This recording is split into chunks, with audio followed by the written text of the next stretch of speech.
ആദരണീയ അധ്യക്ഷൻ,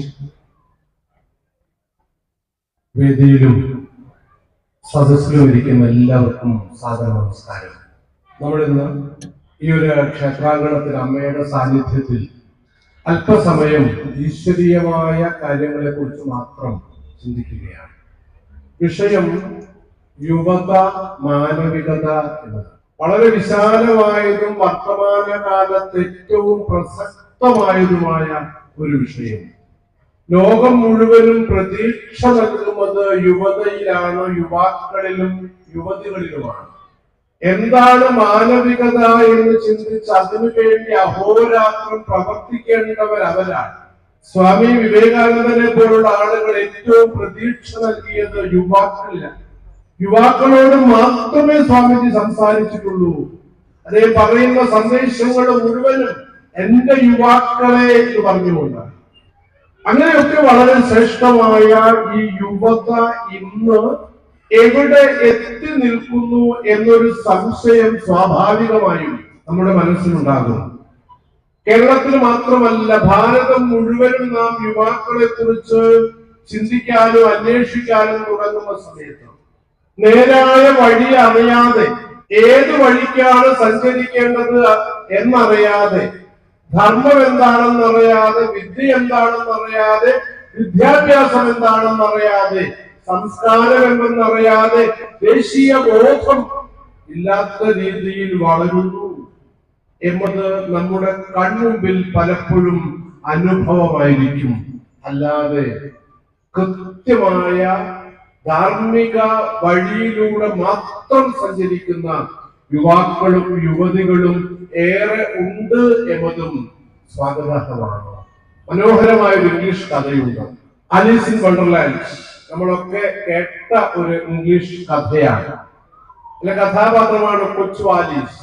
അവള് അമ്മയുടെ കൈപിടിച്ച് ഒരു വലിയ ക്ഷേത്രത്തിലേക്ക് പോവാണ്. അവിടെ എത്തിയ സമയത്ത് തിരക്ക് കൂടുന്നു.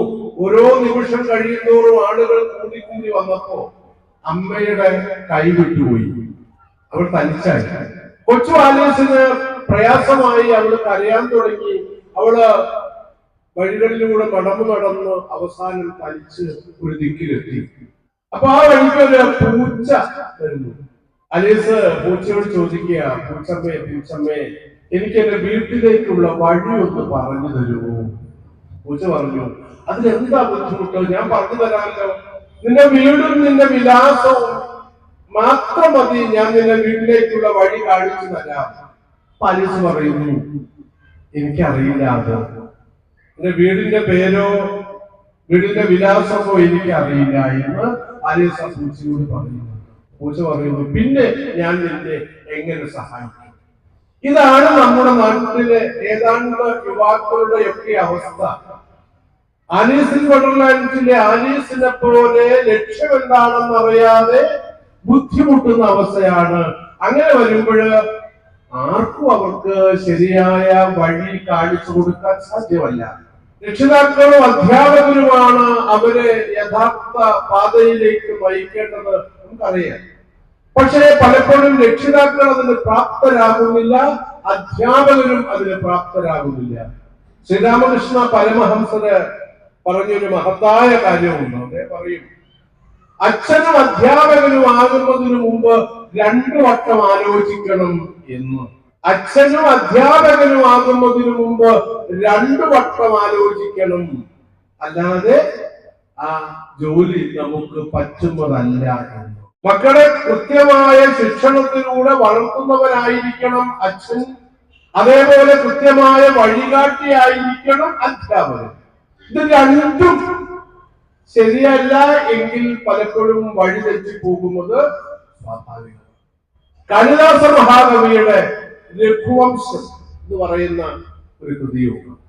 രഘുവംശത്തിലെ രാജാക്കന്മാരെ കുറിച്ച് പറയുന്ന ഒരു ഭാഗമുണ്ട്. അവസാനം രഘുവംശത്തിലെ അവസാന രാജാവ് അജനെ പോലുള്ള ആളുകളൊക്കെ എങ്ങനെയാണ് തകർന്നു പോകുന്നത് എന്ന് വർണ്ണിക്കുന്ന സമയത്ത് ശൈശവേ അഭ്യസ്ത വിദ്യാനാം, ശൈശവത്തില് നല്ല വിദ്യാഭ്യാസം നേടുക, യൗവനെ വിഷയേഷിണാം എന്ന് പറയുന്ന ഒരു ഭാഗമുണ്ട്. യൗവനത്തില് വിഷയാസക്തരായി കഴിയുക എന്ന്. പിന്നീട് പറയും വൃദ്ധന്മാരായി കഴിയുന്ന സമയത്ത് മനസ്സിനെ ഏകീകരിച്ചുകൊണ്ട് ധ്യാനാവസ്ഥയിലേക്ക് ഉയരുക. അപ്പൊ അത് രണ്ടാമത്തെ ഭാഗം ഉണ്ടല്ലോ, യൗവനെ വിഷയേഷിണാം എന്ന് പറയുന്ന ഭാഗം. അത് പലപ്പോഴും ആളുകള് ജീവിതത്തിൽ അങ്ങോട്ട് പകർത്തി. വിഷയാസക്തരായിക്കൊണ്ട് യൗവനത്തിലെ ആളുകള് മാറിപ്പോകുന്നു. കാളിദാസന്റെ കൃതികളൊക്കെ അക്കാലത്തെ ആളുകള് അങ്ങനെയാണ് ധരിച്ചിരുന്നത്.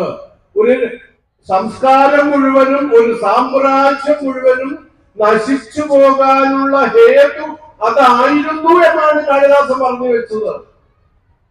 ആ രാജവംശത്തിലെ രാജാക്കന്മാര് അവസാന കാലത്ത് അജനെ പോലുള്ള അജവിലാപമൊക്കെ നമ്മൾ കേട്ടിട്ടുണ്ട്. ഇതിന്റെ കൃതിയിൽ ഏറ്റവും സുന്ദരമായ ഒരു ഭാഗമാണ് അജവിലാപം. അജനൊക്കെ തകർന്നു പോയത് യൗവനെ വിഷയേഷിണാം എന്ന് പറയുന്ന സന്ദേശം ഉൾക്കൊണ്ടുകൊണ്ട് ജീവിച്ചിട്ടാണ്. പക്ഷെ നമ്മൾ കാളിദാസനെ കൃതിയെ പഠിച്ചു. ശങ്കരാചാര്യ ഭഗവത്പാദർ നമ്മോട് പറഞ്ഞത് പഠിച്ചില്ല. എന്താണ് ശങ്കരാചാര്യ ഭഗവത്പാദർ നമ്മോട് പറഞ്ഞത്? ബാലസ്താവം ക്രീഡാസക്ത. കുട്ടികള് കളിയില് നിപുണരായിട്ട് താല്പര്യം കാണിച്ചു നിൽക്കുന്നു. പിന്നീട് പറഞ്ഞു തരുണസ്താവ തരുണീ സക്ത. തരുണന്മാർ തരുണികളിലും തരുണിമാർ തരുണന്മാരിലും ആസക്തരായിക്കൊണ്ട് ജീവിക്കുന്നു. വൃദ്ധന്മാരായിരിക്കുന്ന ആളുകള് ചിന്തയിൽ മഗ്നരായിരിക്കുന്നു. എന്നിട്ടും പരമേ ബ്രഹ്മണി കോ അപിന ലഗ്ന എന്ന് കൃത്യമായിട്ട് ശങ്കരാചാര്യൻ ഭഗവത്പാദർ പറഞ്ഞു. ഇങ്ങനെയാണെങ്കിൽ പരബ്രഹ്മത്തിൽ ആരും ലയിക്കുന്നില്ലല്ലോ, ഓരോരുത്തരും ഓരോന്നിലും മുഴുകിയിരിക്കുകയാണ്. അത് ശരിയല്ല. തരുണസ്ഥാവ തരുണീ സക്ത എന്ന് പറയുന്നത് ജീവിതം തകർന്നു പോകാനേ ഉപകരിക്കൂ. ശങ്കരാചാര്യ ഭഗവത്പാദര് കൃത്യമായി നമ്മുടെ മുമ്പിലേക്ക് വെച്ച ഒരു സന്ദേശമായിരുന്നു. ബ്രഹ്മചാരികളായിരിക്കുന്ന ആളുകൾ പഠിക്കുന്ന കാലത്ത് എങ്ങനെയായിരിക്കണം? പെൺകുട്ടികളും ആൺകുട്ടികളും പഠിക്കുന്ന കാലത്ത് ബ്രഹ്മചര്യത്തിന്റെ പ്രാധാന്യം, ഏതെങ്കിലും വിദ്യാലയത്തില് ബ്രഹ്മചര്യത്തിന്റെ പ്രാധാന്യം നമ്മെ ബോധ്യപ്പെടുത്തി തരുന്നുണ്ടോ? ബ്രഹ്മത്തിൽ ചലിക്കുന്നതാണ് സത്യത്തിൽ, ധർമ്മത്തിൽ, ബ്രഹ്മബോധത്തിൽ ചലിക്കുന്നതാണ് യഥാർത്ഥ ബ്രഹ്മചര്യം. അതിലാണോ നാം സഞ്ചരിക്കുന്നത്? വിവാഹം കഴിക്കാതിരിക്കുന്നത് മാത്രമല്ല ബ്രഹ്മചര്യം. നമുക്കറിയാം, മഹാഭാരത യുദ്ധത്തിന്റെ അവസാനത്തെ സന്ദർഭം, അവസാനം പഞ്ചപാണ്ഡവന്മാർ ഒരു ഭാഗത്ത്, കൃപരും കൃതവർമാവും അശ്വത്ഥാമാവും മറ്റൊരു ഭാഗത്ത്. അവർ മാത്രമാണ് ശേഷിച്ചത്, ബാക്കി എല്ലാവരും ഇല്ലാതായി. അപ്പോൾ അശ്വത്ഥാമാവ് രക്ഷയില്ലാതെ ഒടുക്കം തന്റെ പിതാവ് തനിക്ക് ഉപദേശിച്ചു തന്ന ബ്രഹ്മശിരോസ്ത്രം പാണ്ഡവർക്ക് നേരെ പ്രയോഗിക്കുന്ന ഒരു രംഗമുണ്ട്. കത്തി ജ്വലിച്ചുകൊണ്ട് ആ അസ്ത്രം വരുന്നു. അപ്പോഴ് അർജുനോട് പറയും, നീയും നിനക്കറിയുന്ന അസ്ത്രത്തെ ഉപയോഗിച്ചുകൊള്ളൂ, മറ്റാർക്കും ഈ ബ്രഹ്മശിരോസ്ത്രം ഉപദേശിച്ചു കൊടുത്തിട്ടില്ല. ദ്രോണന്, അർജുനനും ആ അസ്ത്രം അയച്ചു. രണ്ട് അസ്ത്രങ്ങളും ഇങ്ങനെ വരുന്ന സമയത്ത് ഭഗവാൻ നാരദനെ പോലുള്ള ആളുകള്, കൃഷ്ണദ്വൈപായനെ പോലുള്ള ആളുകള് നടുക്ക് നിൽക്കുന്നു. ആ രണ്ട് അഗ്നിസമാനമായ അമ്പുകൾക്ക് മധ്യേ മറ്റൊരു അഗ്നിഗോളമായിട്ട് അവർ നിൽക്കുന്നു എന്ന മഹാഭാരതം വർണ്ണിക്കുന്നത്. അപ്പോൾ പറയും, നീ അത് പിൻവലിക്കൂ, ഈ ലോകം മുഴുവനും തകർന്നു പോകും, നശിച്ചു പോകും, കത്തിച്ചാമ്പലായി പോകും, അതിനെ ഒന്ന് പിൻവലിക്കൂ എന്ന് പറയുന്ന സമയത്ത് ദ്രൗണിക്ക്, അശ്വത്ഥാമാവിന് അത് സാധ്യമല്ല. കാരണം ബ്രഹ്മചര്യാമൃതം അനുഷ്ഠിക്കുന്നവർക്ക് മാത്രമേ ബ്രഹ്മശിരോസം പിൻവലിക്കാൻ സാധിക്കൂ. പക്ഷെ അർജുനൻ അത് സാധിച്ചു. അർജുനൻ ബ്രഹ്മചര്യാമൃതം അനുഷ്ഠിക്കുന്ന ആളാണ് എന്ന് അവിടെ വ്യാസൻ പറഞ്ഞു വെച്ചിട്ടുണ്ട്. വിവാഹം കഴിക്കാതിരിക്കുന്നത് മാത്രമല്ല ബ്രഹ്മചര്യം, മറിച്ച് അതിനപ്പുറത്ത് ധാർമ്മികമായ ജീവിത പാതയിൽ, ഋജുവായ രേഖയിൽ ആണല്ലോ അർജുനൻ സഞ്ചരിക്കുന്ന അദ്ദേഹത്തിന് പിൻവലിക്കാൻ സാധിച്ചു എന്ന്. ബ്രഹ്മചര്യം നിർബന്ധമായ ഒരു വിദ്യാഭ്യാസ സമ്പ്രദായം നമ്മുടെ നാട്ടിലുണ്ടായിരുന്നു. കൃത്യമായിട്ട് എന്താണ് ശൗചം, ശുചി എന്താണ്, ശുചിത്വം എന്താണ്, ശാരീരിക മാനസികമായ ശുചിത്വം എന്താണ് എന്ന് കുട്ടിക്കാലത്ത് മക്കളെ പഠിപ്പിച്ച് ആ ശൗചത്തിലൂടെ അവർ വളർന്നിരുന്നു, ആ ബ്രഹ്മചര്യത്തിലൂടെ അവർ വളർന്നിരുന്നു. മനസ്സ് വിശാലമായിരുന്നു അവരുടേത്. പക്ഷെ ബ്രഹ്മചര്യത്തിന്റെ പ്രാധാന്യം നഷ്ടപ്പെട്ടുപോയി. യുവാക്കൾ എന്തുകൊണ്ടാണ് കുറച്ചെങ്കിലും അധപ്പതിച്ചത് എന്ന് പറയുന്നതിന്റെ സാങ്കത്യം എന്താണെന്ന് സൂചിപ്പിക്കുക മാത്രമാണ് ചെയ്യുന്നത്. പ്രഹ്ലാദനെ നമുക്കറിയാം. പ്രകർഷേണ ആഹ്ലാദിക്കുന്നവനാണ് പ്രഹ്ലാദൻ. നമ്മുടെ കുട്ടികൾക്ക് മാതൃകയായിരിക്കണം പ്രഹ്ലാദൻ. കോപിഷ്ഠനായി നിൽക്കുന്ന നരസിംഹമൂർത്തിയെ ആരും അടുക്കാൻ മടിക്കുന്ന രീതിയിൽ ക്രോധം കൊണ്ട് കത്തിക്കാളുന്ന നരസിംഹമൂർത്തിയുടെ അരികിലേക്ക് പ്രഹ്ലാദൻ എന്ന് പറയുന്ന കൊച്ചു കുഞ്ഞ് നടന്നു പോകുന്ന ഒരു രംഗമുണ്ട്. ഭാഗവതം വായിക്കുന്ന സമയത്ത് നാരദ മഹർഷി കണ്ണുകൊണ്ട് കാണിക്കും, ചെല്ല്, അടുത്തേക്ക് ചെല്ല് എന്ന്. അത് കേട്ടിട്ടാണ്, അത് കണ്ടിട്ടാണ് പ്രഹ്ലാദൻ മെല്ലെ ചിരിച്ചുകൊണ്ട് നടന്നു പോകുന്നത്. കോപിഷ്ഠനായി നിൽക്കുന്ന, കോപാക്രാന്തനായി നിൽക്കുന്ന ആ മൂർത്തിയുടെ രൂപം കാണുന്ന മാത്രയിൽ പേടിച്ചു കുറയ്ക്കും. പക്ഷേ കുഞ്ഞായിരിക്കുന്ന പ്രഹ്ലാദനെ എടുത്ത് മടിയിൽ വെക്കുന്നു നരസിംഹമൂർത്തി. അദ്ദേഹത്തിന്റെ ചിത്തം ശാന്തമാകുന്നു. ചിത്തം ശാന്തമാകാൻ അതിലപ്പുറത്ത് വഴിയൊന്നുമില്ലാത്തത് കൊണ്ടാണ് നാരദൻ അങ്ങനെ പറയുന്നത്. ആ പ്രകർഷേണ ആഹ്ലാദിക്കുന്ന പ്രഹ്ലാദൻ അസുരകുമാരന്മാരോട് പറഞ്ഞു കൊടുക്കുന്ന ഒരു വലിയ സന്ദേശവുണ്ട്. ആധുനിക ചിന്തയുള്ള ആളുകളോട് പ്രഹ്ലാദൻ ഉപദേശിച്ചു കൊടുക്കുന്നത് വളരെ ബുദ്ധിയുള്ളവർ ഈ ലോകത്ത് ബാല്യത്തിൽ തന്നെ ഭാഗവത ധർമ്മങ്ങളെ ആചരിക്കണം എന്ന് പ്രഹ്ലാദൻ ആസുരിക്ക മക്കൾക്ക് പറഞ്ഞു കൊടുക്കുന്ന രംഗമുണ്ട്. അത് ഏത് കാലത്ത് തുടങ്ങണം എന്നാ സൂചിപ്പിച്ചത്. മനസ്സിനെ ഏകാഗ്രമാക്കി വയ്ക്കാൻ നമുക്ക് സാധിക്കണം. ശ്രീരാമകൃഷ്ണ പരമഹംസർ പറയുന്നുണ്ട്, കാറ്റുക ഒരു വേള നമ്മുടെ കയ്യിൽ നിന്നും താഴെ വീണ് കഴിഞ്ഞാൽ പിന്നെ അത് പെറുക്കിയെടുക്കുക എന്നത് വളരെ ബുദ്ധിമുട്ട് നിറഞ്ഞതാണ്.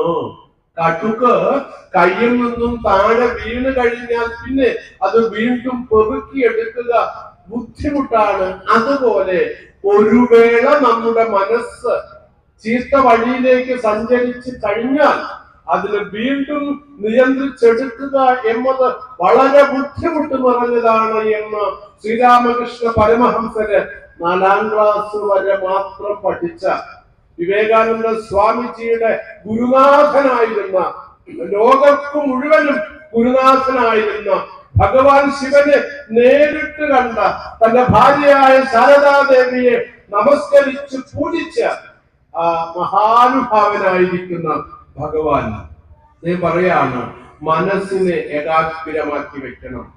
ഇവിടെ അദ്ദേഹം വീണ്ടും പറയാ 30 വയസ്സ് കഴിഞ്ഞവർക്ക് പിന്നെ ആധ്യാത്മിക കാര്യങ്ങൾക്ക് ഏറെയൊന്നും നേടാൻ സാധ്യമല്ല.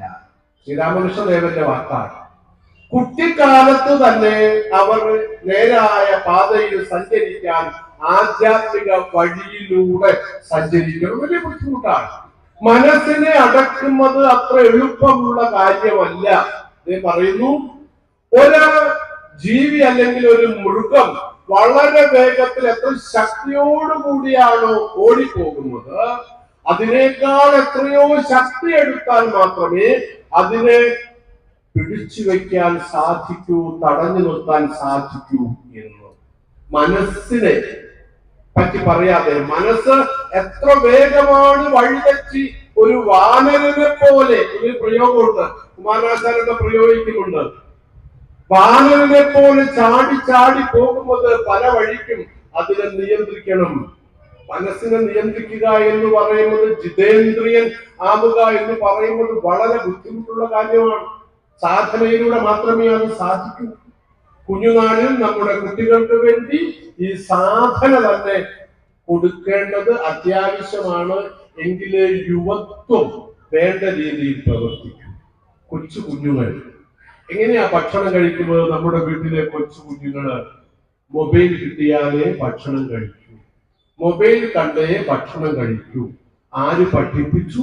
അടുത്ത വീട്ടുകാരല്ല, നമ്മൾ തന്നെയാണ് അവരെ ശീലിപ്പിച്ചത്. അതിന് ശീലം എന്നാണ് പറയുന്നത്. സൈക്കോളജിയിൽ പറയും, സ്ക്രിപ്റ്റുകളെ കുറിച്ച് പറയും. നമ്മള് വലുതായി വരുന്ന സമയത്ത് ഏകദേശം ഒരു 10-12 വയസ്സാകുമ്പോഴേക്ക് ലക്ഷക്കണക്കിന് സ്ക്രിപ്റ്റുകൾ നമ്മുടെ ഉള്ളില് അടിഞ്ഞു കൂടി നിൽക്കുമെന്നാണ്. അത് 3/4 നെഗറ്റീവ് സ്ക്രിപ്റ്റുകളായിരിക്കും. അത് ജീവിതത്തില് എല്ലാ തുറകളിലും നമ്മൾ അനുഭവിക്കേണ്ടി വരും. അങ്ങനെയുള്ള ഒരു സ്ക്രിപ്റ്റാണ്. ഉദാഹരണം പറഞ്ഞാൽ, അമ്മ നമ്മോട് പറയാറുണ്ട് സാധാരണ, മക്കളെ മഴ കൊള്ളണ്ട പനി വരും, മഴ കൊള്ളേണ്ട പനി വരും. അതുകൊണ്ട് നമ്മുടെ കുഞ്ഞുങ്ങൾക്ക് മഴ കൊള്ളേണ്ട, മഴ കണ്ടാൽ മതി പനി വരും. മറ്റേതെങ്കിലും മഴ കൊണ്ടാൽ പനിക്കുന്ന മറ്റേതെങ്കിലും ഒരു ജീവി ലോകത്തുണ്ടോ? ഏതെങ്കിലും ആനയോട് ആനയുടെ അമ്മ പറയോ, ആനമോളെ മഴ കൊള്ളേണ്ട പനി വരും? ഇല്ല. അത് മഴ കൊള്ളുന്നു, അത് പനിക്കാതെ സുഖമായി കഴിയുന്നു.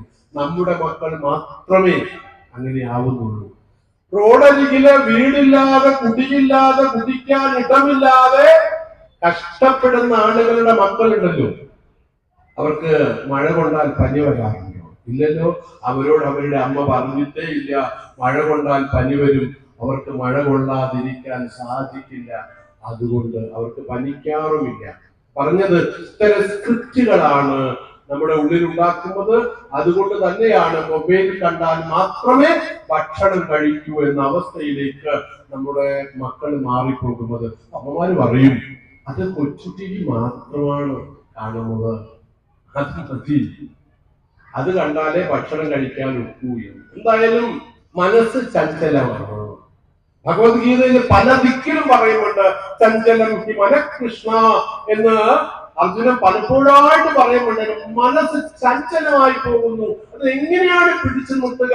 എനിക്കറിയില്ല. അസംശയം മഹാബാഹോ എന്ന് പറഞ്ഞിട്ട് അർജുനന്റെ സംശയത്തിന് മറുപടിയും പറയുന്നുണ്ട് ശ്രീകൃഷ്ണ ഭഗവാൻ. മനസ്സിനെ നിയന്ത്രിക്കാൻ, അങ്ങനെ മനസ്സിനെ നിയന്ത്രിക്കാൻ യോഗാദി കർമ്മങ്ങളിലൂടെ സാധിക്കുമെന്നും അത് കുഞ്ഞുനാളിൽ നമ്മുടെ കുട്ടികൾക്ക് കൊടുക്കണമെന്നും, ഒരു കുഞ്ഞിനെ സൃഷ്ടിക്കുന്ന സമയത്ത് വിശാലമായ അർത്ഥത്തില് മുൻകൂട്ടി കാഴ്ചപ്പാടോടുകൂടി ഉണ്ടാക്കണം എന്നും, അല്ലാതെ SSLCയുടെ A+ നോക്കിയിട്ടോ +2ന്റെ A+ നോക്കിയിട്ടോ അല്ല മക്കൾ എന്തായി മാറണമെന്ന് ചിന്തിക്കേണ്ടത്. മക്കളെ സൃഷ്ടിക്കുന്നതിന് മുമ്പ് അച്ഛനും അമ്മയും മനസ്സുകൊണ്ട് സുന്ദരനായ, സുന്ദരിയായ, ബുദ്ധിമാനായ, ബുദ്ധിമതിയായ ഒരു കുഞ്ഞിനെ വേണമെന്ന് ധരിച്ച് സൃഷ്ടിക്കണം എന്നാ പറയാ. ഇങ്ങനെയാണ് നമ്മുടെ നാട്ടിലൊക്കെ നമ്മുടെ മക്കൾ ഉണ്ടാകുന്നത്. അപ്രതീക്ഷിതമായിട്ട് പല മക്കളും സൃഷ്ടിക്കപ്പെടുന്നത് പോരാ. മക്കളെ ഉണ്ടാക്കാൻ പൂർവ ഋഷിമാർ കാലം നോക്കി, സമയം നോക്കി, ഋതു നോക്കി മക്കളെ സൃഷ്ടിക്കാനുള്ള പദ്ധതി വേദഗ്രന്ഥങ്ങളില് നമ്മുടെ പൂർവികരായിരിക്കുന്ന ഋഷിവര്യന്മാർ നമ്മുടെ മുമ്പിലേക്ക് വെച്ചു. പക്ഷെ നമ്മുടെ നാട്ടിലുണ്ടാകുന്ന മക്കൾ പലരും അപ്രതീക്ഷിതമായിട്ട്, കാമത്തിന്റെ ഫലമായിട്ടല്ല മക്കൾ ഉണ്ടാവുന്നത്, ധർമ്മത്തിന്റെ ഫലമായിട്ടാണ് മക്കൾ ഉണ്ടാവേണ്ടത്. നാട്ടില് പലപ്പോഴും കാമത്തിന്റെ ഫലമായിട്ട് മക്കൾ ഉണ്ടാകുന്ന സമയത്താണ് മക്കൾ പലപ്പോഴും കാമാതുരരായി മാറിപ്പോകുന്നത്. ധർമ്മത്തിന്റെ ഫലമായിട്ട് മക്കൾ ഉണ്ടാവണം. അതാ ഭാരതം നമ്മെ പഠിപ്പിച്ചത്. അങ്ങനെയുള്ള ഒരു പരമ്പര നമ്മുടെ നാട്ടില് നിരവധി ഉണ്ടായിരുന്നു. അതുകൊണ്ട് പറയുന്നത്, യുവാക്കളാകുമ്പോ ആ മക്കൾ ഇങ്ങനെ കുഞ്ഞുനാളിലെ വളർന്ന് അവർക്ക് ഓരോ കർമ്മങ്ങളും ഓർത്തിരിക്കുക. മക്കള് വലുതായി വരുന്ന സമയത്ത് ഓരോ കർമ്മവും ഓരോ സമയത്ത് ചെയ്യേണ്ടതുണ്ട്. ജനിച്ചു വീഴുന്ന മാത്രയിൽ ചെയ്യേണ്ട കർമ്മങ്ങളുണ്ട്. അതിനുശേഷം വേദം പഠിപ്പിക്കലും ധാർമ്മികത പഠിപ്പിക്കലും അടങ്ങുന്ന കാര്യങ്ങളുണ്ട്. അങ്ങനെ വളർന്നു വരുന്ന യുവാക്കൾ രാജ്യത്തിന്, നാടിന് അഭിമാനമായി നിൽക്കും എന്നതിൽ യാതൊരു സംശയവും ഇല്ല. അങ്ങനെ വരുമ്പോഴാണ് യുവാക്കളുടെ കർത്തവ്യം എന്താണ് ബോധം നമ്മുടെ മനസ്സിലാകുന്നത്. എന്താണ് യുവാക്കളുടെ കർത്തവ്യം? അത് അവനവനെ തന്നെ നിയന്ത്രിക്കുക എന്നതാണ്. നമ്മുടെ യുവാക്കൾക്ക് നമ്മെ തന്നെ നിയന്ത്രിക്കാൻ സാധിക്കുന്നുണ്ടോ? മനഃപ്രഗ്രഹമേവച്ച കാഠ്യോപനിഷത്തിൽ ഒരു വരിയാണ്. മനഃപ്രഗ്രഹമേവച എന്ന് പറഞ്ഞാൽ മനസ്സ് പ്രഗ്രഹ എന്ന് പറഞ്ഞ കടിഞ്ഞാണാണ്. ആ കടിഞ്ഞാണാണ്. 5 കുതിരയെ കെട്ടിയ തേരിൽ സഞ്ചരിക്കുമ്പോ പഞ്ചേന്ദ്രിയങ്ങൾ നാനാവഴിക്കും പോകുമ്പോൾ അതിനെ പിടിച്ചു നിർത്താൻ സാധിക്കുന്ന ശക്തമായ കടിഞ്ഞാൻ നമ്മുടെ കൈകളിൽ വേണം. അതാണ് മനസ്സ്. മനഃപ്രഗ്രഹമേവച. അത് കുട്ടികളിലേക്ക് ഉണ്ടായിക്കൂടെ. ആരെന്തു പറഞ്ഞാലും തകർന്നു പോവാത്ത നമ്മുടെ ശുദ്ധ മനസ്സുണ്ടല്ലോ. അങ്ങനെയല്ല. ഇന്ന് വളരെ പ്രയാസത്തോടു കൂടി അത് പറയണ്ടെന്ന് വിചാരിച്ചിട്ട് പറഞ്ഞു പോവാണ് നമ്മുടെ യുവാക്കളെ കുറിച്ച്. എന്താ പറഞ്ഞു, ഈ കൗൺസിലിംഗ് സെന്റർ ഉണ്ടെന്നൊക്കെ പറഞ്ഞു. അവിടെ വരുന്ന മക്കള് അത് ആൺകുട്ടികൾ മാത്രമല്ല പെൺകുട്ടികളും മദ്യത്തിനും മയക്കുമരുന്നിനും MDMA പോലുള്ള ഭയാനകമായ മാരകമായ മയക്കുമരുന്നിന് അടിമപ്പെട്ട തറവാട്ടിൽ പിറന്ന മക്കൾ എന്ന് പറയാറില്ലേ, നല്ല സമൂഹത്തിൽ അറിയപ്പെടുന്ന ആളുകളുടെ മക്കൾ അതിനടിമപ്പെട്ട് തകർന്ന ഭ്രാന്തനെ പോലെ വരുന്നത് കാണുമ്പോ ഇവിടെ കണ്ണീര്, അവരുടെ അമ്മയുടെ കണ്ണീര്, അച്ഛന്റെ കണ്ണീര് കാണുന്ന സമയത്ത് കാരണം അന്വേഷിക്കുമ്പോഴറിയാം ഒരു നിമിഷം മനസ്സിനെ നിയന്ത്രിക്കാൻ സാധിക്കാത്തത് കൊണ്ടാണ്. ആരോ പറയുന്നത് കേട്ട് അവരുടെ കൂടെ പോയത് കൊണ്ടാണ്. നമ്മുടെ മക്കളെ പഠിപ്പിക്കുക, നിയന്ത്രിക്കാൻ പഠിപ്പിക്കുക, യഥാർത്ഥ പാത പഠിപ്പിച്ചു കൊടുക്കുക. അവരെ ലോകത്തിന്റെ ഏത് മാർഗത്തിലേക്ക് നിങ്ങൾ വിട്ടോളൂ, നിങ്ങൾ വിളിക്കുമ്പോൾ കൂടെ എത്തും ആ മക്കൾ. നിങ്ങൾ വിളിക്കേണ്ട, നിങ്ങൾ ആഗ്രഹിച്ചാൽ മതി, കൂടെ എത്തും. ശങ്കരാചാര്യ ഭഗവത്പാദരുടെ അമ്മ ആര്യാമ്പ സന്യാസിയായിട്ട് ശങ്കരാചാര്യ ഭഗവത്പാദര് വീട് വിട്ട് ഇല്ലം വിട്ട് ഇറങ്ങിപ്പോകുന്ന സമയത്ത് അമ്മ ചോദിച്ചൊരു ചോദ്യമുണ്ട്, മോനെ ഇനി എപ്പോഴാ കാണുക? 8 വയസ്സുള്ള കുട്ടിയോട് ചോദിക്കുമ്പോൾ ചോദ്യമാണ്. പെറ്റമ്മ, വിധവയായ അമ്മ, താൻ തനിച്ചാണ് ഇനി മുതൽ തന്റെ വീട്ടിൽ ചോദിക്കുക, മോനെ ഇനി എപ്പോഴാ കാണുക? അന്ന് നമ്മുടെ ബുദ്ധിയുടെ 100 ഇരട്ടി ബുദ്ധിയുള്ള ശങ്കരാചാര്യ ഭഗവത്പാദർ പെറ്റമ്മയോട് പറഞ്ഞൊരു വാക്കുണ്ട്. ആ വാക്ക് പറയുന്ന മക്കളെ, യുവാക്കളെ നമുക്ക് സൃഷ്ടിച്ചെടുക്കാൻ സാധിക്കണം. എന്താ പറഞ്ഞത്? അമ്മയെ കൊതിച്ചാൽ മതി ഞാൻ എത്തും. വിളിക്കണ്ട, ഒന്ന് കൊതിച്ചാൽ മതി ഞാൻ എത്തും. സന്യാസം സ്വീകരിച്ചു പോയി എന്ന് അപ്പൊ ഒരിക്കലും ദുഃഖിക്കേണ്ടതില്ല. മാത്രവുമല്ല, വിധവയായ അമ്മയെ തനിച്ചാക്കി വീട് വിട്ടിറങ്ങിപ്പോയ മകനെന്നൊരു ദുഷ്പേര് എനിക്കുണ്ടാവില്ല. അമ്മയെ വിളിച്ചോളൂ, കൊതിച്ചോളൂ, ഞാൻ എത്തുമെന്ന് പറയുന്ന ശങ്കരാചാര്യ ഭഗവത്പാദരുടെ മാതൃകയാണ് ഭാരതത്തിന്റെ മാതൃക. സന്യാസിയാവാനല്ല, സന്യാസിയാവണമെന്നല്ല പറയുന്നത്. അതിന് നമുക്ക് സാധിക്കും. കുറച്ചു കാലം, കൊറോണയ്ക്ക് കുറച്ചു കാലം മുമ്പ് ഒരു കാഴ്ച നമ്മളൊക്കെ കണ്ടിട്ടുണ്ട്. ഒരു പെൺകുട്ടി, ഡോക്ടർ ആവാൻ പഠിക്കുന്ന ഒരു പെൺകുട്ടി, 22 വയസ്സുള്ള ഒരു പെൺകുട്ടി കോടതി മുറിയിൽ ഇരിക്കുന്ന ഒരു കാഴ്ച. ഒരു ഭാഗത്ത് 6 മാസം മുമ്പ് കണ്ട ഒരു ചെറുപ്പക്കാരൻ, ഒരു ഭാഗത്ത് 22 കൊല്ലം പൂറ്റി വളർത്തിയ അമ്മ. ജഡ്ജി ചോദിക്കുന്നു, ആരുടെ കൂടെ പോകുന്നു എന്ന്. 22 വയസ്സായ പെൺകുട്ടിയാണ്. അവരുടെ വാക്ക് കേൾക്കാൻ കാത്തിരിക്കുന്നു എല്ലാവരും. ആ പെൺകുട്ടി പറയുന്നു, ഞാൻ ഈ ചെറുപ്പക്കാരന്റെ കൂടെ പോകുന്നു. 6 മാസം മാത്രം പരിചയമുള്ള ചെറുപ്പക്കാരന്റെ കൂടെ പോകുമ്പോ 22 വർഷം പോറ്റി വളർത്തിയ പെറ്റമ്മയെ മനസ്സുകൊണ്ട് മറക്കാൻ സാധിക്കുന്ന ഒരു മകളുടെ വിദ്യാഭ്യാസം ആലോചിച്ച് നോക്കൂ. നേരത്തെ വിദ്യാഭ്യാസത്തെ കുറിച്ച് പറഞ്ഞത് അതുകൊണ്ടാണ്. അങ്ങനെ ജഡ്ജ് ചെറുപ്പക്കാരന്റെ കൂടെ പോവാൻ സമ്മതം കൊടുത്തു. ഇറങ്ങി വരുന്ന സമയത്ത് കോടതി വരാന്തയിലൂടെ നടന്നു വരുന്ന മകളുടെ മുമ്പിലേക്ക് ഓടിപ്പോയി പെറ്റമ്മ അവരുടെ കാല് പിടിച്ച് കരയുന്ന ഒരു രംഗം കണ്ടിട്ടുണ്ട്. നമ്മള് മോളെ പോവല്ലേ എന്ന് പറഞ്ഞിട്ട് ആ പെൺകുട്ടി അമ്മയെ മറുകാല് കൊണ്ട് ചവിട്ടി മാറ്റിയിട്ട് നടന്നു പോകുമ്പോൾ നമ്മൾ കണ്ടതാണ്. 22 വർഷം പോറ്റി വളർത്തിയ പെറ്റമ്മയെ മറക്കാൻ, വേണ്ടെന്ന് വെക്കാൻ അവർക്ക് കിട്ടിയ വിദ്യാഭ്യാസം. അമ്മയെയും അച്ഛനെയും മറക്കാൻ ആ കുട്ടിക്ക് കിട്ടിയ വിദ്യാഭ്യാസം എവിടുന്നാണ്? വിദ്യാലയങ്ങളിലൂടെ, സുഹൃത്തുക്കളിലൂടെ, നാട്ടുകാരിലൂടെ. അവർക്ക് മാതൃക പലരുമായിരുന്നു. മദ്യവും മയക്കുമരുന്നും ഉപയോഗിച്ച് നടക്കുന്ന ചെറുപ്പക്കാരെ മാതൃകയാക്കാൻ പഠിപ്പിക്കുമ്പോൾ ഓർക്കണം, അച്ഛനും അമ്മയും. വിവേകാനന്ദ സ്വാമികളുണ്ട്, മഹർഷി അരവിന്ദനുണ്ട്, നേരത്തെ സൂചിപ്പിച്ച പ്രഹ്ലാദനുണ്ട്. എത്ര മഹാന്മാരായിരിക്കുന്ന ആളുകൾ നമ്മുടെ നാട്ടിലുണ്ട്. അവരെ മാതൃകയാക്കാൻ പഠിപ്പിക്കാതെ മദ്യവും മയക്കുമരുന്നും ഉപയോഗിച്ച് നടന്ന ചാരിത്ര ശുദ്ധിയില്ലാത്ത ആളുകളെ മാതൃകയാക്കാൻ പഠിപ്പിക്കുമ്പോൾ ഓർക്കുക, കാലിന്റെ ചവിട്ടേച്ച് അമ്മ കോടതി മുറിയിൽ തടഞ്ഞു വീഴും. അപ്പോഴ് ഓർക്കുക, ആ പെൺകുട്ടി ചവിട്ടി മാറ്റിയ അമ്മയുടെ കണ്ണീര് നമ്മുടെ കേരളത്തിലുണ്ട്. മാത്രമല്ല, ആ ചവിട്ടിയ കാലിന്റെ ബലം നമ്മൾ ആലോചിച്ച് നോക്കുക. എങ്ങനെയാ ആ കുട്ടിയുടെ കാലിന് ബലം വെച്ചതെന്ന് അറിയൂ. നമ്മളൊക്കെ ഓർക്കുക, നമ്മൾ ജനിച്ചു വീണ സമയത്ത് നമ്മുടെ കഴുത്തിന് ഉറപ്പില്ലായിരുന്നു, കൈകാലുകൾക്ക് ഉറപ്പില്ലായിരുന്നു. അമ്മ നമ്മെ എത്ര ശ്രദ്ധയോടുകൂടിയാണ് എടുത്തത്, മാറോട് ചേർത്തത്. എന്നിട്ട് മലർന്നു കിടക്കുമ്പോൾ നമുക്ക് കമഴ്ന്നു കിടക്കാൻ പോലും സാധിക്കാത്ത ഒരു കാലം ഉണ്ടായിരുന്നു എന്ന് നമുക്ക് ഓർമ്മയുണ്ടോ ഇപ്പോഴും?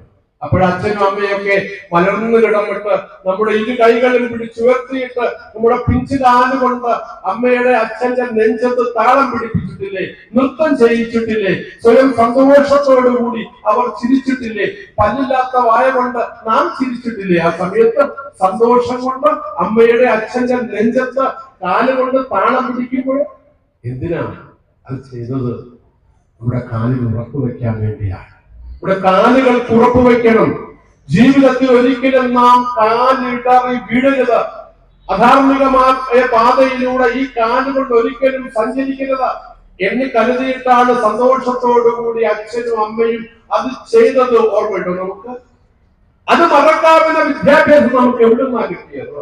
ശങ്കരാചാര്യ ഭഗവത്പാദരുടെ മാതൃപഞ്ചകം എന്ന് പറയുന്ന 5 ശ്ലോകങ്ങളുള്ള മഹത്തായിരിക്കുന്ന ഒരു സൃഷ്ടി. അതിൽ പറയും അമ്മയാരാണ്, അമ്മയെ ത്യജിച്ചു പോയെന്ന് നാം പറയുന്ന സന്യാസി പറയുമല്ലോ. സന്തോഷമുണ്ട്, വളരെ അഭിമാനത്തോടു കൂടിയാണ് ഞാനിവിടെ നിൽക്കുന്നത്. ഈ വർഷത്തെ പുരസ്കാരം നൽകുന്നത് എന്റെ ഗുരുനാഥനായ സമ്പൂജ്യ ചിദാനന്ദപുരി സ്വാമികൾക്കാണ്. വളരെ സന്തോഷത്തോടു കൂടിയാണ് നിൽക്കുന്നത്. ചിദാനന്ദപുരി സ്വാമിജിയുടെ ശിഷ്യനാവുക എന്ന് പറയുന്ന മഹാഭാഗ്യം ജീവിതത്തിലുണ്ടായ ഏറ്റവും മഹാഭാഗ്യം അതാണെന്ന് ഞാൻ കരുതുന്നു. അദ്ദേഹത്തിന്റെ അടുത്തിരിക്കാനും അദ്ദേഹത്തോട് ചേർന്ന് നിൽക്കാനും സാധിക്കുന്നത് അഹങ്കാരത്തോടു കൂടി പലപ്പോഴും ചിന്തിച്ചിട്ടുണ്ട്. അദ്ദേഹത്തിന്റെ അമ്മ അദ്ദേഹത്തിന്റെ ആശ്രമത്തിലായിരുന്നു, അവിടെ വെച്ചാണ് മരിക്കുന്നത്. അല്ലാതെ അമ്മയെ വിട്ടെറിഞ്ഞ് ഒരാൾക്കും ഒരു സന്യാസിക്കും മാറിപ്പോവാൻ സാധ്യമല്ല. ഒരു കാര്യം കൂടി സൂചിപ്പിക്കാം. എന്റെ ഗുരുനാഥൻ പലപ്പോഴും പറയുന്നത് മുമ്പിലിരിക്കുന്ന ആളുകളുടെ ശാപം ഏറ്റുവാങ്ങരുതേ എന്ന് പറഞ്ഞ അർത്ഥം ഏറെ നീട്ടിക്കൊണ്ടുപോയി അവരുടെ മനഃശാപം ഏറ്റുവാങ്ങരുതേ എന്ന്. സംഘാടകരോട് ചോദിച്ചു, എത്ര മണിവരെ? ഒരു 8-നും 8:15 ഇടയിൽ നിർത്തണം എന്ന്. സന്തോഷം. അതുകൊണ്ട് 8:15 വരെ ഒന്ന് മുമ്പിൽ അടങ്ങിയിരിക്കണമെന്ന് അപേക്ഷിച്ചുകൊണ്ട് നമുക്ക് ബാക്കി ഭാഗത്തേക്ക് പ്രവേശിക്കാം. അപ്പം മനസ്സിനെ ഏകാഗ്രമാക്കി നിർത്തുന്നതിനെ കുറിച്ചൊക്കെ നമ്മൾ പറഞ്ഞു. മനസ്സിനെ ഏകാഗ്രമാക്കി വെച്ച് യുദ്ധം ചെയ്യൂ എന്നാണ് ഭഗവാൻ കൃഷ്ണൻ അർജുനനോട് പറഞ്ഞത്. അങ്ങനെയുള്ള യുവാക്കൾ ഉണ്ടല്ലോ. ആ യുവാക്കളെ കുറിച്ചാണ് നേരത്തെ സൂചിപ്പിച്ച വിവേകാനന്ദ സ്വാമികൾ പറഞ്ഞത്. മസിൽസ് ഓഫ് അയൺ, ഇരുമ്പിന്റെ മസിലുകളുണ്ട്. നെർവ്സ് ഓഫ് സ്റ്റീൽ, ഉരുക്കിന്റെ ഞരമ്പുകളുള്ള യുവാക്കളെ കുറിച്ചാണ്. എന്നതുണ്ടോ? നമ്മുടെ യുവാക്കൾക്ക് കൈകളിലൊക്കെ സൂചി കയറ്റിയിട്ട് നമ്മുടെ മക്കളുടെ, നമ്മുടെ കുഞ്ഞുങ്ങളുടെ, നമ്മുടെ യുവാക്കളുടെ മസിലുകൾക്ക് ഇരുമ്പിന്റെ ഉറപ്പുണ്ടോ? ഞരമ്പുകൾക്ക് സ്റ്റീലിന്റെ ഉറപ്പുണ്ടോ? ആ ഉറപ്പുള്ള ആളുകളെ സൃഷ്ടിച്ചെടുക്കാൻ, യുവതയെ സൃഷ്ടിച്ചെടുക്കാൻ നമുക്ക് സാധിക്കണം. അതുകൊണ്ടാണ് ഈ വിഷയം വളരെ ശ്രദ്ധിക്കപ്പെടേണ്ടതാണ് എന്ന് പറയുന്നത്. അരവിന്ദ് ഘോഷിനെ കുറിച്ച് പറയുന്നത്. അരവിന്ദ് ഘോഷ്, മഹർഷി അരവിന്ദ്, അദ്ദേഹത്തിന്റെ അച്ഛൻ വലിയ പേരുകളുടെ ഡോക്ടറായിരുന്നു, ധനികനായിരുന്നു. സമൃദ്ധിയില് ഡോക്ടർ കൃഷ്ണധൻ ഘോഷ് എന്ന അദ്ദേഹത്തിന്റെ പേര്. ആ കൃഷ്ണധൻ ഘോഷ് അദ്ദേഹത്തിന് ഒരുപാട് വിദേശ സുഹൃത്തുക്കളൊക്കെ ഉണ്ടായിരുന്നു. അങ്ങനെ ഒരു മകൻ ഉണ്ടായപ്പോ അവന് എങ്ങനെ പേരിടണമെന്ന് നാമകരണത്തില് ചിന്തിച്ച സമയത്ത് അരവിന്ദ് അക്രോയിഡ് ഘോഷ് എന്ന പേരിട്ടു. അക്രോയിഡ് എന്ന് പറയുന്നത് ഒരു ഇംഗ്ലീഷുകാരന്റെ പേരാണ്. ചടങ്ങിൽ പങ്കെടുക്കാൻ വന്ന ഒരു ഇംഗ്ലീഷുകാരന്റെ പേരാണ് അക്രോയിഡ്. അങ്ങനെ അരവിന്ദ് അക്രോയിഡ് ഘോഷ് എന്ന് ഇംഗ്ലീഷുകാരോട് മനസ്സുകൊണ്ട് അടിമത്തമുണ്ടായിരുന്ന ഡോക്ടർ കൃഷ്ണൻ ഘോഷ് മകന് പേരിട്ടു. പക്ഷെ ബോധം വന്ന സമയത്ത് ആ മകൻ ആ പേരിന്റെ ഇംഗ്ലീഷ് നാമം എടുത്തു മാറ്റിയിട്ടാണ് അരവിന്ദ് ഘോഷ് ആയി മാറിയത്. അച്ഛൻ ചിന്തിച്ചത് തന്റെ മകൻ ഇവിടെ ഭാരതത്തിന് സ്വാതന്ത്ര്യമില്ലാത്ത സമയത്ത് വിദ്യാഭ്യാസം മുടക്കിയിട്ട് സ്വാതന്ത്ര്യ സമരത്തിൽ പങ്കെടുക്കാൻ അവൻ ഒരുപക്ഷെ മനസ്സ് വരും, അതുകൊണ്ട് അവന്റെ വിദ്യാഭ്യാസം അങ്ങ് പാശ്ചാത്യ ലോകത്താക്കണം എന്ന് കരുതിയിട്ട് ഇംഗ്ലീഷുകാരുടെ കൂടെ അവിടേക്ക് പറഞ്ഞയച്ചു. ഇവിടെ പഠിക്കേണ്ടതില്ല, സ്വാതന്ത്ര്യ സമരത്തിൽ പങ്കെടുത്തു പോയാലോ. പക്ഷേ അരവിന്ദന്റെ ലക്ഷ്യം, ജീവിത ദൗത്യം അതായിരുന്നില്ല. അദ്ദേഹം ഒരു ആഗസ്റ്റ് 15-ാം തീയതി ഇവിടേക്ക് തിരിച്ചു വന്നു. ആ ദിവസത്തിൽ ഒരുപാട് പ്രാധാന്യമുണ്ട്. വീണ്ടും തിരിച്ചു വന്ന് പോണ്ടിച്ചേരിയിലെ ആശ്രമവും അദ്ദേഹത്തിന്റെ ഭാവി ജീവിതവും അദ്ദേഹത്തിന്റെ കാഴ്ചപ്പാടും അദ്ദേഹത്തിന്റെ ഉത്തരപ്പാറ പ്രസംഗവും ഒക്കെ നമ്മൾ പഠിച്ചതാണ്. പുതിയ തലമുറ പഠിക്കാൻ സാധ്യതയില്ല, പാഠപുസ്തകത്തിലില്ല. പണ്ട് കാലത്ത് 1-ാം ക്ലാസ് മുതൽ 10-ാം ക്ലാസ് വരെയുള്ള പാഠപുസ്തകങ്ങളെ ഒന്ന് വിലയിരുത്തി നോക്കിയാൽ പഴയ കാലത്തുണ്ടായിരുന്ന കേരളത്തിലെ വിദ്യാഭ്യാസ രംഗത്ത് പുസ്തകം അച്ചടിച്ച് ഇറക്കിയത് മുതല് ഒരു 10 വർഷം മുമ്പ് വരെയുള്ള കേരള പാഠാവലിക്കാരുണ്ട്. കറണ്ട് ബുക്സ് പുറത്തിറക്കിയിട്ടുണ്ട്. അതിലെ പാഠങ്ങളില് ഓരോ പാഠവും 4-ാം ക്ലാസ്സിലൊക്കെയുള്ള പാഠം വായിച്ചു നോക്കിയാൽ അരവിന്ദ ഭാഷയെ കുറിച്ച്, ശങ്കരാചാര്യരെ കുറിച്ച്, വിവേകാനന്ദ സ്വാമികളെ കുറിച്ച്, ആദ്യത്തെ ഖലീഫയെ കുറിച്ച്, നബിയെ കുറിച്ച് ഒക്കെ ഉണ്ട്. ഇന്ന് പഠിപ്പിക്കരുത്, അതൊന്നും പഠിപ്പിക്കരുത്. നബിയെ കുറിച്ച് വേണമെങ്കിൽ പഠിപ്പിച്ചോളൂ, ശങ്കരാചാര്യരെ കുറിച്ച് പഠിപ്പിക്കരുത്, പ്രയാസം തോന്നും. 8-ാം ക്ലാസ്സിലെ പാഠപുസ്തകത്തില് ഒരു കവിതയുണ്ട്. എന്റെ ഗുരുനാഥൻ എന്ന് പറയുന്ന കവിത, വള്ളത്തോളിന്റെ കവിത.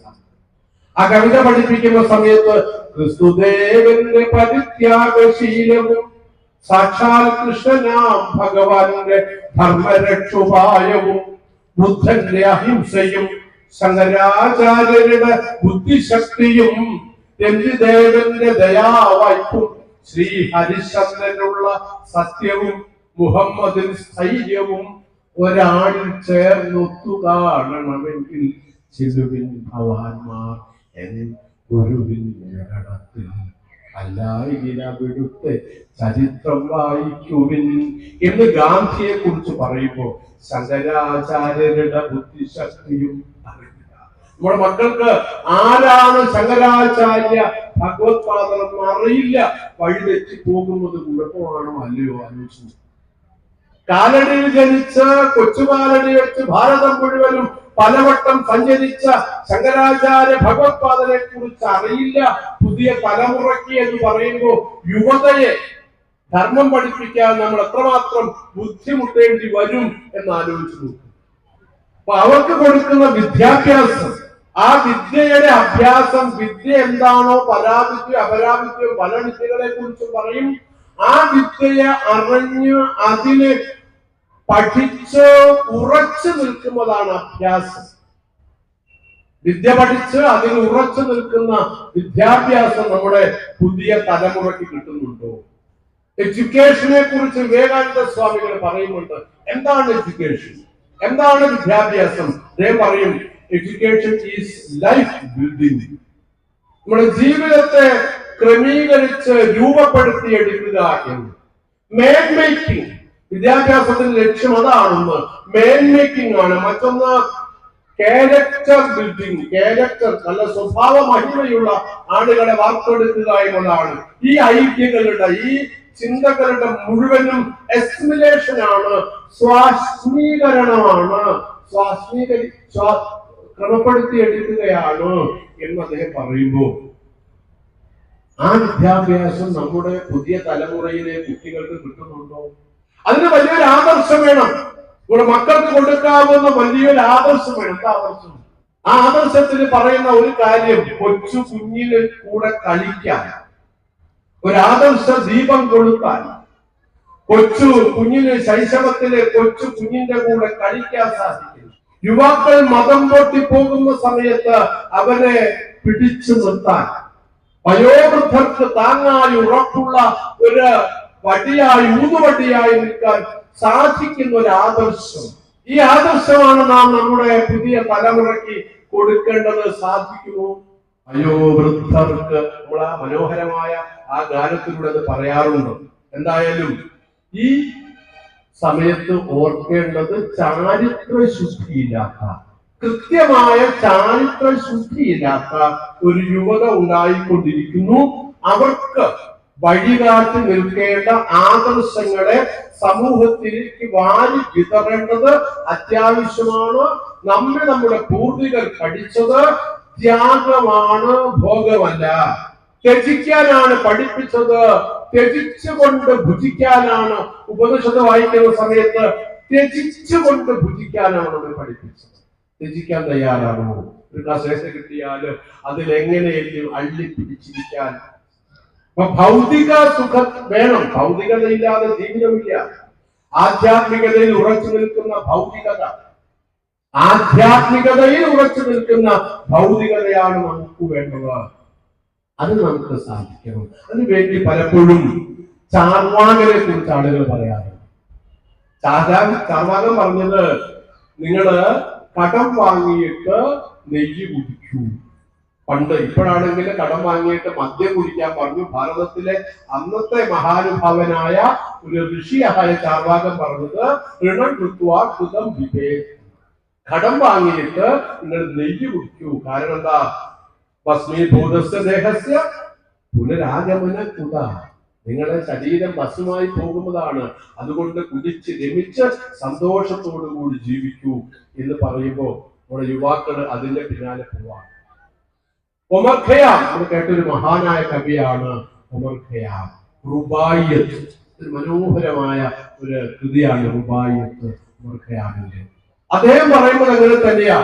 ചിന്താസുന്ദരകാവ്യവും അദ്ദേഹത്തിന്റെ ഒമർ ഖയ്യാമിന്റെ ആ കവിതയിൽ പറയാണ്, ചിന്താസുന്ദരകാവ്യവും ലഘുതരം ഭോജ്യങ്ങളും. അറിയാലോ, ലഘുതരം ലഘുതരം ഭോജ്യങ്ങളും ചെന്നിറം ചിന്തിപ്പൂ പദപൊങ്ങി വീഞ്ഞു നിറയും സുസ്പാടിക കിണ്ണവും പാടാനോ എന്നരികത്ത് നീ ഉണ്ടെങ്കിൽ ഈ ജീവിതം സ്വർലോകമാണോ മലേ.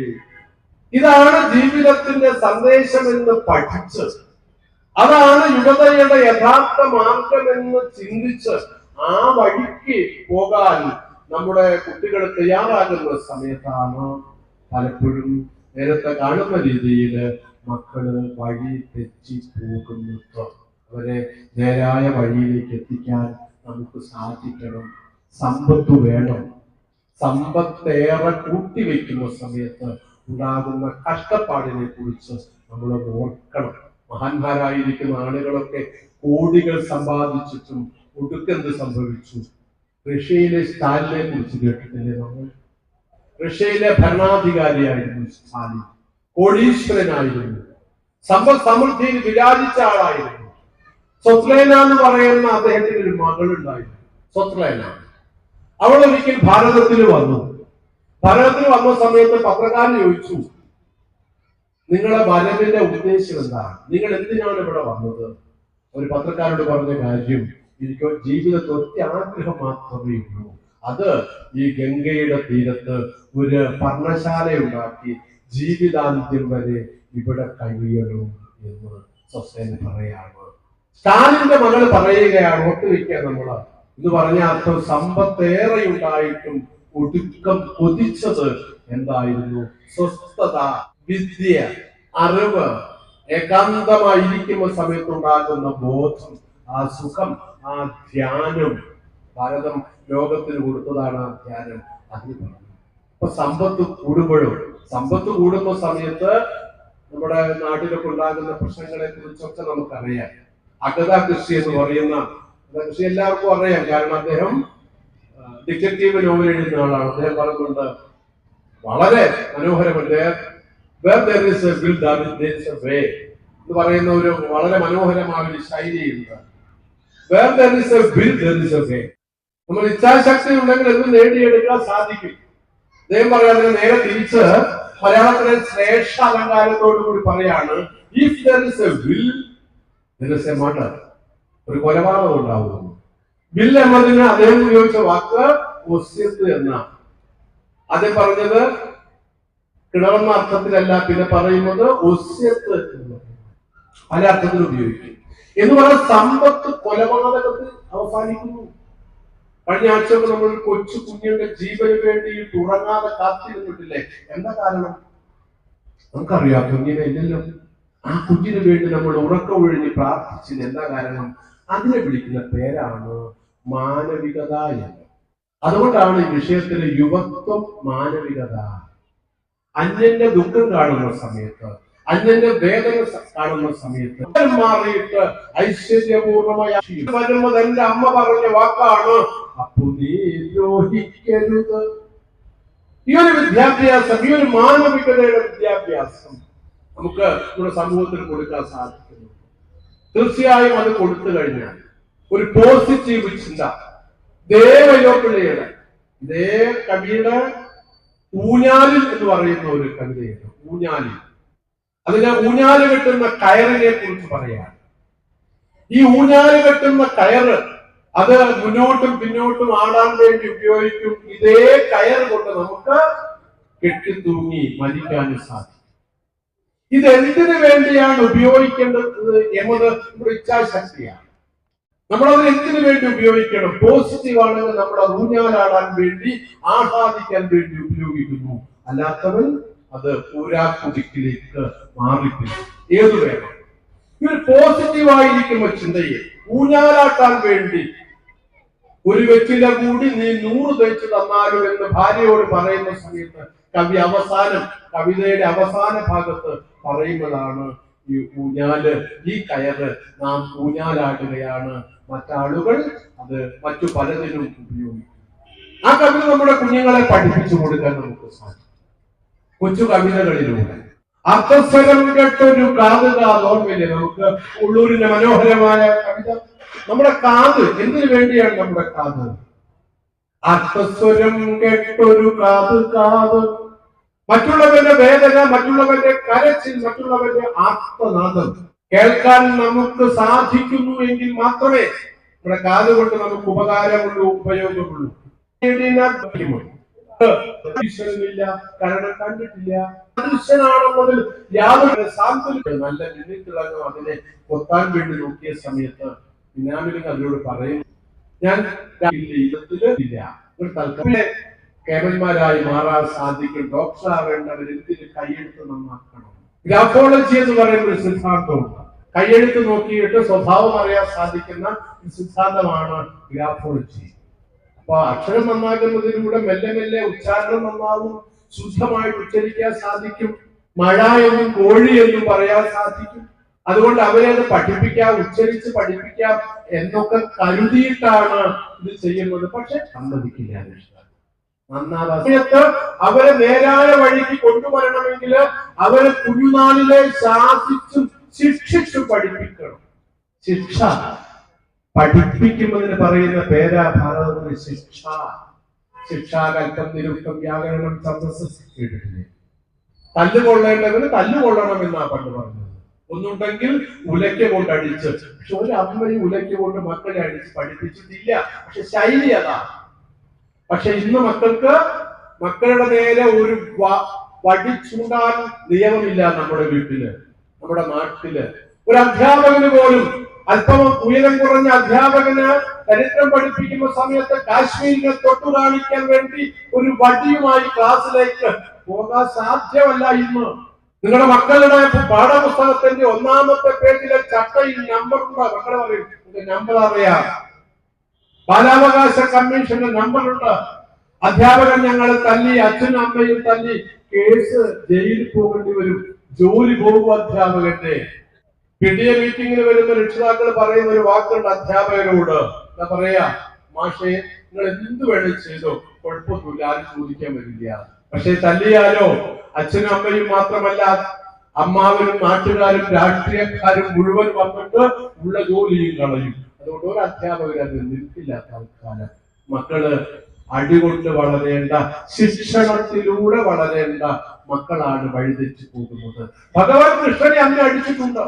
ഭഗവാൻ കൃഷ്ണൻ കൊട്ടാരത്തിന് രാജാവായിട്ട് സിംഹാസനം ആരൂഢനായിട്ട് ഇരിക്കുന്ന സമയത്ത് അദ്ദേഹം ഓർക്കുന്ന കാര്യം തന്റെ കുഞ്ഞുനാളിൽ അമ്മ തല്ലിയതിനെ കുറിച്ചാണ്.